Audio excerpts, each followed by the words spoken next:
Salut à toi et bienvenue dans cette nouvelle exploration. On plonge aujourd'hui dans l'univers fascinant de la Citroën SM. Ah, l'SM. Spécialement pour nos amis de Vintage Car Chronicles, prépare-toi à un voyage captivant à travers l'histoire d'une voiture qui a osé marier l'audace française à la puissance italienne. On va décortiquer ensemble des archives, Hmm. des analyses techniques et même des témoignages pour percer les secrets de cette voiture mythique. Ce qui est fascinant avec la SM, c'est qu'elle incarne le rêve de Citroën de créer une voiture de grand tourisme à la fois prestigieuse et puissante, un véritable défi dans la France d'après-guerre. Imagine, le segment de voitures de luxe était quasiment inexistant. Ah oui. À cause de la fameuse puissance fiscale, cette taxe qui a longtemps freiné les constructeurs français. Oui, la puissance fiscale, une vraie plaie pour les amateurs de belles mécaniques, mais Citroën n'a pas baissé les bras pour autant. Exactement. Au début des années 60, Citroën se lance dans le projet S, l'ancêtre de la SM, avec l'ambition de combler ce vide sur le marché français.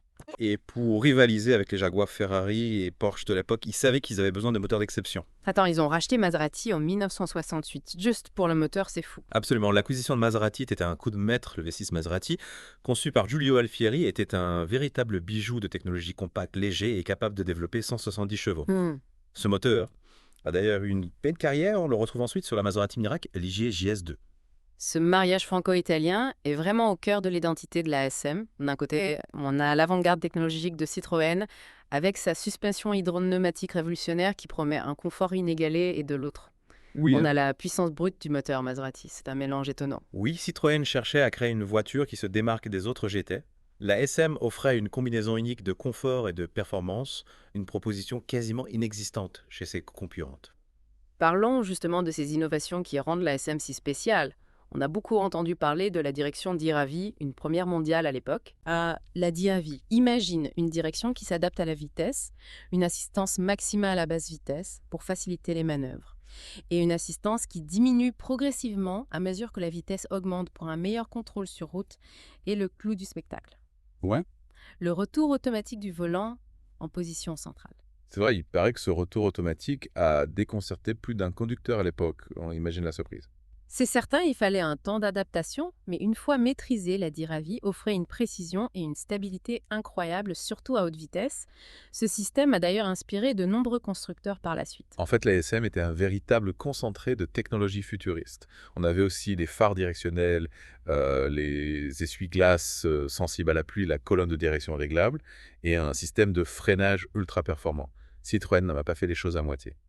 C'est fascinant de voir comment certaines de ces technologies qui semblaient sorties d'un film de science-fiction à l'époque sont devenues monnaie courante sur les voitures modernes. La SM était une visionnaire, une voiture en avance sur son temps. Et comment ne pas parler du style incomparable de la SM?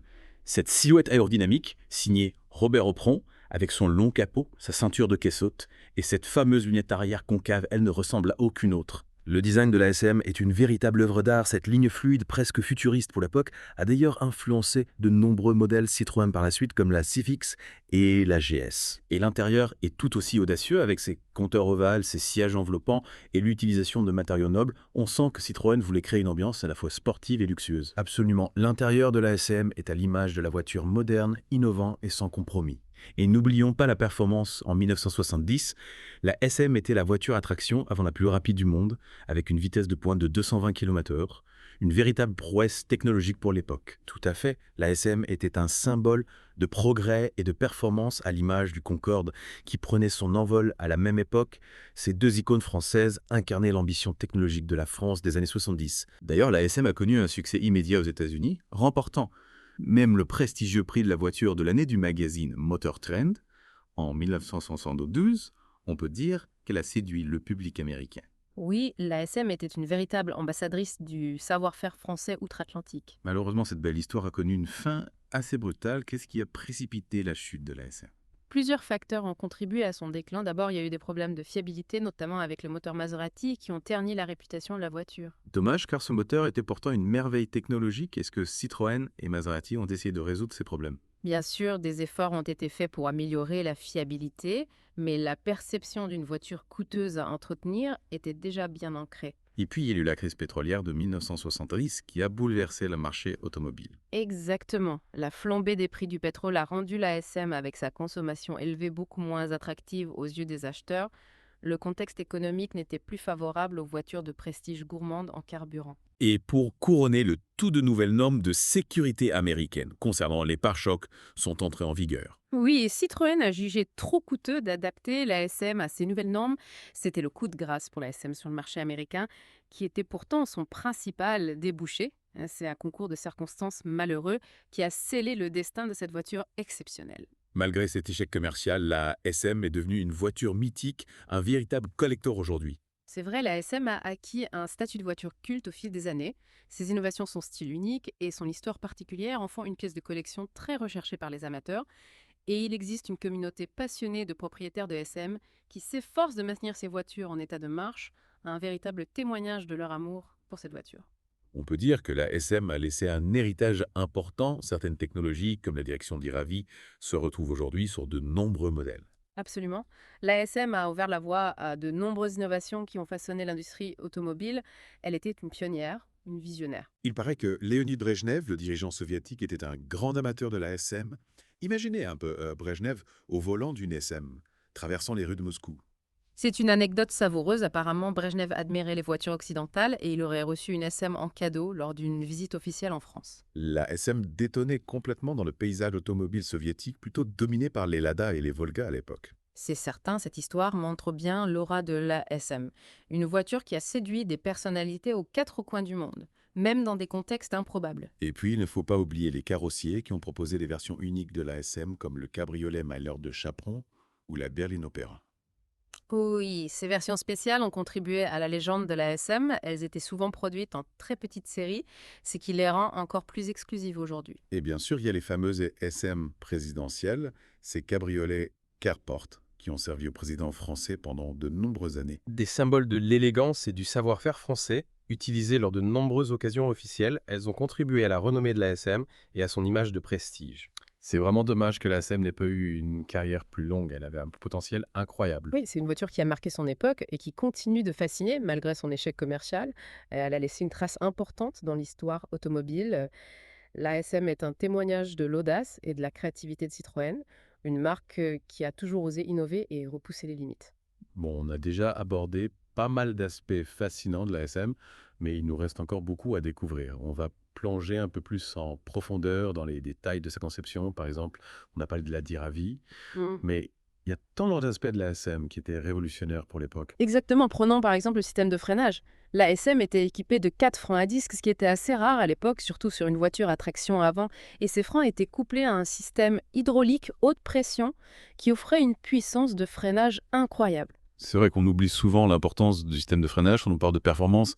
Citroën a vraiment mis le paquet sur la sécurité avec la SM. Absolument, ils ont utilisé leur expertise en hydraulique acquise avec la DS pour créer une voiture à la fois performante, confortable et surtout très sûre.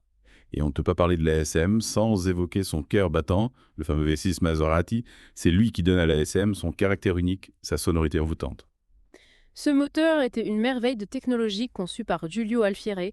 C'était un V6 à 90 degrés tout en aluminium avec 4 arbres à cam en Nantes. Ah ouais. Un moteur très compact et léger qui développait une puissance de 170 chevaux, ce qui était impressionnant pour l'époque. J'ai lu quelque part que ce moteur avait été conçu en un temps record à la demande de Citroën, qui voulait absolument un moteur performant pour sa nouvelle GT. C'est vrai. Oui, la légende raconte qu'Alfieri a transformé un V8 Maserati en V6 en seulement quelques mois pour répondre aux exigences de Citroën, un véritable exploit d'ingénierie. Incroyable, ce moteur a ensuite été utilisé sur d'autres modèles, non?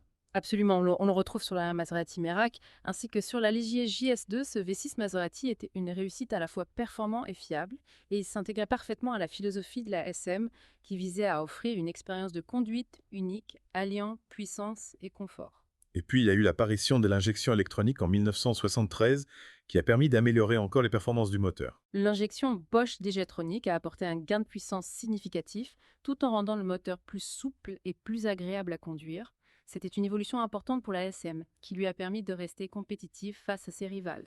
Et il ne faut pas oublier la version à boîte automatique, qui a permis de séduire une clientèle encore plus large. C'est vrai, la boîte automatique Borg-Warner à 3 rapports offrait un confort de conduite supplémentaire.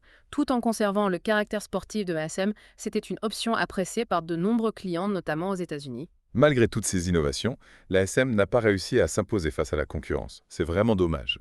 Oui, la SM a été victime d'un concours de circonstances défavorables, comme on l'a évoqué tout à l'heure, les problèmes de fiabilité, la crise pétrolière, les nouvelles normes américaines, tout cela a contribué à son déclin. C'est d'autant plus regrettable que la SM était une voiture vraiment exceptionnelle, avec un design unique et des technologies d'avant-garde. C'est une voiture qui a marqué son époque et qui continue de fasciner les amateurs d'automobile aujourd'hui.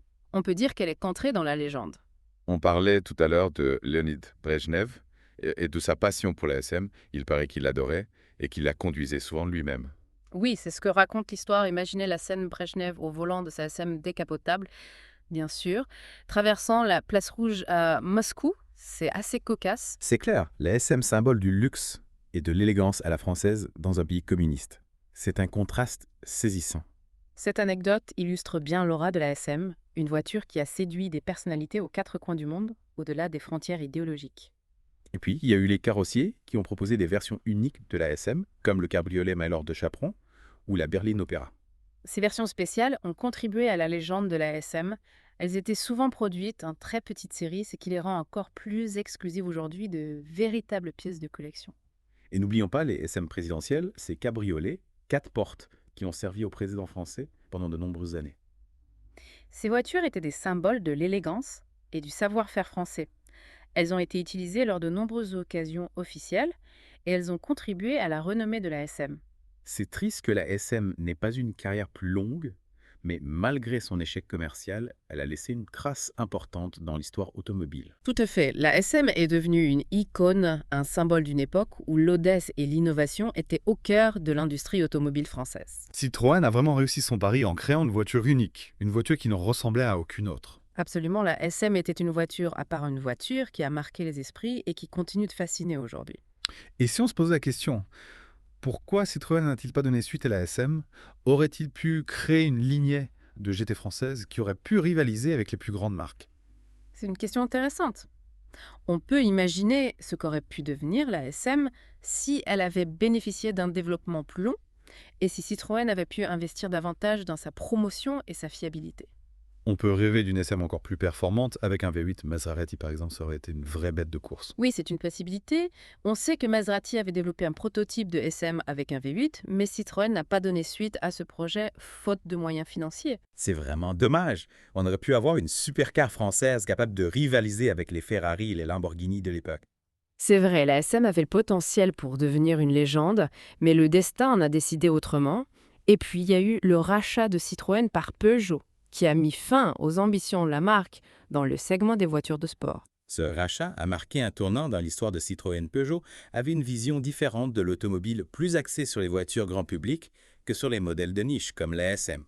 C'est la fin d'une époque pour Citroën. La SM disparaît, laissant derrière elle un héritage unique et une aura de mystère. La SM était bien plus qu'une simple voiture.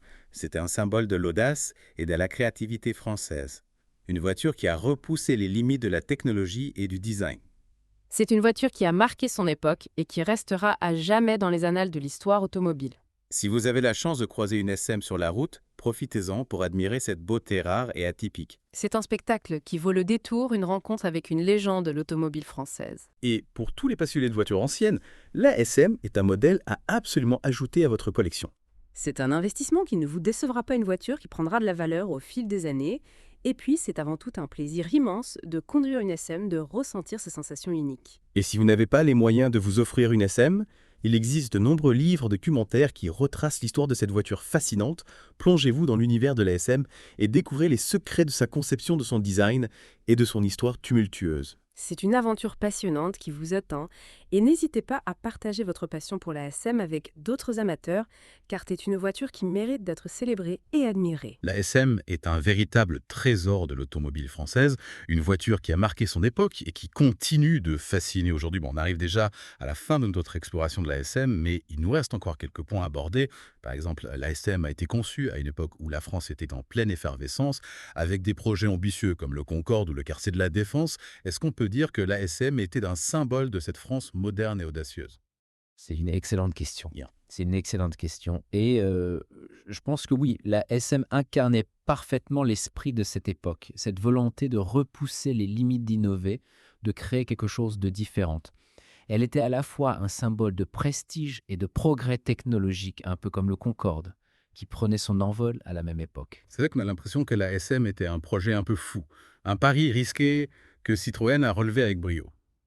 Il fallait une certaine dose d'audace pour lancer une voiture comme la SM qui était si différente de tout ce qui existait sur le marché à l'époque. Mais c'est aussi ce qui fait sa singularité, son charme. Et puis il y a cette histoire de rivalité avec les constructeurs allemands qui dominaient le segment des voitures de luxe à l'époque. Est-ce qu'on peut dire que Citroën a voulu créer une alternative française aux Mercedes et aux BMW? Je pense que Citroën avait l'ambition de proposer une vision différente du luxe automobile, une vision plus avant-gardiste, plus technologique. Il voulait montrer que la France était capable de rivaliser avec les meilleurs constructeurs du monde, et la SM était leur fer de lance. C'est dommage que cette ambition n'ait pas été couronnée de succès. Oui, la SM a été un échec commercial, mais elle a laissé une trace indélébile dans l'histoire de l'automobile. C'est une voiture qui continue de fasciner et qui suscite toujours autant de passion chez les amateurs. Absolument. Et pour finir, j'aimerais poser une question à nos auditeurs. Quelle est votre vision de la SM? Est-ce une voiture qui vous fait rêver? Est-ce que vous la considérez comme une réussite ou un échec? N'hésitez pas à nous faire part de vos commentaires sur les réseaux sociaux de Vintage Car Chronicles. Ce serait intéressant de connaître l'avis de nos auditeurs sur cette voiture si particulière qui a marqué son époque et qui continue de diviser les opinions. Un grand merci à toi d'avoir suivi cette plongée dans l'univers de la Citroën SM. N'oublie pas que Vintage Car Chronicles est une émission quotidienne. Alors rendez-vous dès demain pour découvrir une nouvelle voiture de légende. Au revoir et à bientôt pour de nouvelles aventures automobiles.